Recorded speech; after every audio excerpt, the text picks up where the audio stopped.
Hello, and welcome to 5-Minute Math. Today we are looking at the 7th grade concept of net worth. This is standard 7.13c in the great state of Texas, and we are using item number 19 off the 2019 released STAAR test. If you have not done so already, please go ahead and take a moment to pause the video, work this problem out on your own, unpause it, and we will look at our answers together. So, Philip is creating a net worth statement. And so we need to figure out Philip's net worth, and that is not defined for us anywhere. We have all of these values here, assets and liabilities. But let's see if we can connect this to something that we probably remember, and that would be our net pay or net salary. So most of us are familiar with this idea. So let's say we got a good job. Let's say we earn $25 an hour. That's pretty good.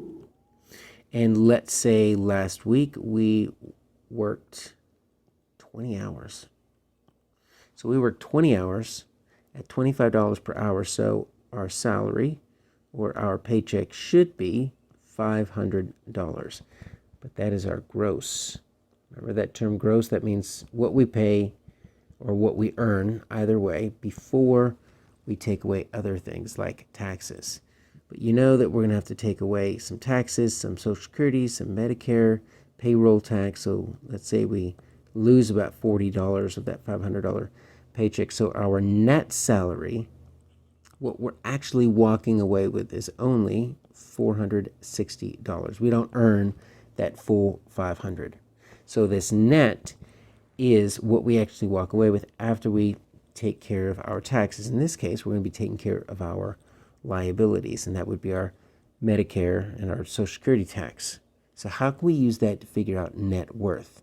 Well, let's see what our assets are. So we've got that listed up here.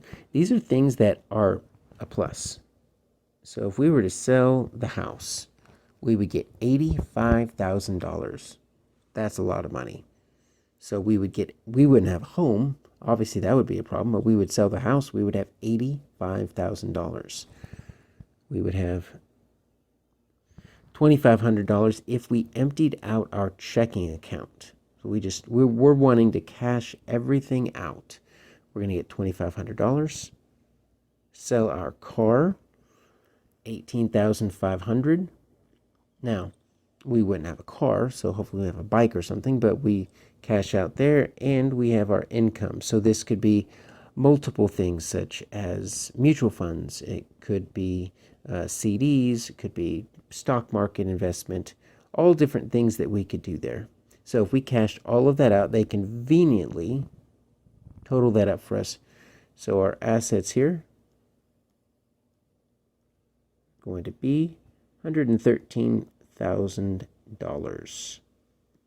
So we are over 6 digits, $113,000. But here's the problem.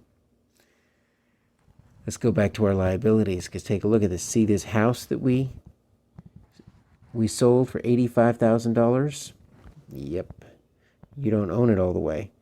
You're borrowing money from a bank. It's called a mortgage, and you still have to pay that back. You have to pay back $62,000, which means it's really not even worth that much. You sold it for $85,000, but we've got to take away this mortgage on the house that you've got to pay back to the bank. So really, you're walking away with only $23,000. That's the net. So it's what we earn after we take away our liabilities. So we're going to have to take away that and credit card debts. We owe almost $10,000 in credit card debt. So even though it looks like we've got all this money, take a look at our liabilities. If we cashed out, we would have to pay back the mortgage. We would have to pay back the credit card, and that would be conveniently titled or totaled up for us, $71,500. So how do you find the net worth? Pretty simple. You just take your assets and take away your liabilities and see what is left. So that is going to be 500. That's 1. So our net worth, 41,500. B.